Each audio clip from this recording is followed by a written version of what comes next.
Olá, estudante! Seja bem-vindo a mais essa videoaula. Eu sou a professora Daisy e nesse vídeo eu vou falar com vocês sobre intervalos de confiança. Mais especificamente, quando eu estou trabalhando com uma média e eu tenho a variância conhecida. Bom, o exemplo que eu vou usar com vocês é o seguinte. Em uma amostra de tamanho 100, eu já vou colocar aqui, n igual a 100, Ctrl Enter, coloquei na memória do R. Por que eu já estou colocando os parâmetros aqui, as informações? Porque eu já vi que pelo enunciado ele não está me dando o conjunto de dados.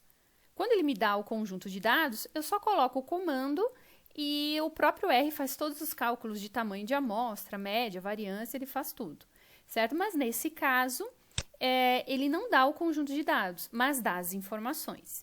Então, em uma amostra de tamanho 100, o tempo médio de processamento em milissegundos de um sistema fortemente acoplado foi de 40 milissegundos. Então, a média igual a 40. Ctrl Enter.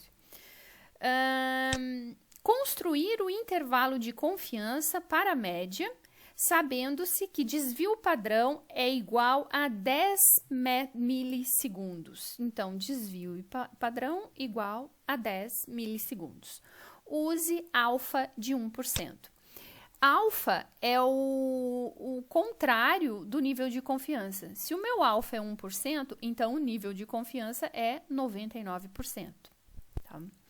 Bom, então, o que eu preciso saber? Qual intervalo de confiança eu vou construir aqui?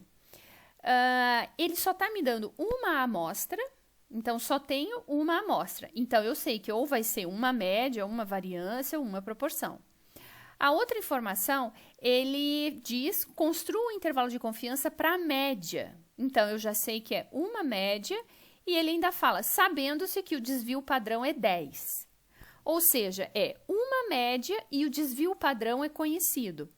Mas em algumas situações, o exercício dá o desvio padrão, mas ele escreve assim, o desvio padrão foi calculado na amostra e é X o valor. Então, se o desvio padrão foi calculado na amostra, ele não é considerado como conhecido. Ele é considerado como estimado na amostra. Então, no nosso caso, IC para uma média, aí eu tenho várias opções, né? Para amostras pequenas, com o sigma estimado na amostra, sigma é o desvio padrão, né? Então, não é essa a situação. E em seguida vem a situação, amostras grandes, maiores do que 30, né?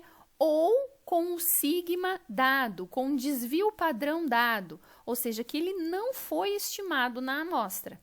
Ou seja, eu vou usar a distribuição normal padrão, que é o Z, e eu tenho duas opções de comando. Todas da biblioteca BSDA, eu tenho a opção z.teste e a opção zsum.teste. Qual que é a diferença entre essas duas funções? O zteste, os argumentos que ele precisa para fazer o cálculo é o próprio conjunto de dados. Já o zsum.teste é, ao invés de eu dar o conjunto, eu vou dar o tamanho da amostra, vou dar o valor do desvio padrão, vou dar o valor da média. Então, vejam, zteste, eu apenas informo o conjunto de dados, os valores, a amostra, e ele faz todo o cálculo. No zsum, eu preciso inserir cada parâmetro. Então, como no nosso exemplo, ele não me deu um conjunto de dados, eu vou usar o zsum.test. E então, primeira coisa, library, BSDA, carreguei a biblioteca, agora é zsum.test. Aqui. De acordo com os argumentos que ele está pedindo aqui, eu vou colocar todos na ordem, então eu não vou precisar nomear. O primeiro é a média de X. A nossa média, o N, que é o tamanho da amostra, a média já está, o desvio padrão ainda não estava na memória. Então, vamos lá, só colocar o cursor em cima e logo aparece a janelinha. A média do conjunto X é M, que é 40. O outro argumento, o sigma, que é o desvio padrão. No nosso caso é 10, mas a gente salvou o objeto como DP. Eu poderia colocar o próprio valor, poderia colocar 40,10, também poderia. Aí, em seguida, o próximo parâmetro, N da amostra X, o tamanho da amostra X, no nosso caso é N. Em seguida, os outros parâmetros é tudo relacionado a y, porque esse mesmo comando, ele trabalha com uma e com duas amostras. Só que no nosso caso, a gente só tem a amostra x, né? Então, a amostra y eu ignoro todos os parâmetros. E eu só vou precisar lá no final a informação do nível de confiança, que é conf level. Agora eu tenho que nomear porque eu saí da ordem, né? Esses 3 primeiros eu não nomeei.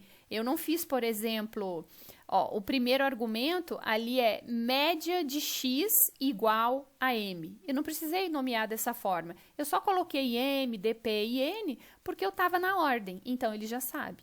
Mas como agora eu saí da ordem, eu tive que nomear conf.level 0.99. Aí agora eu dou um Ctrl Enter.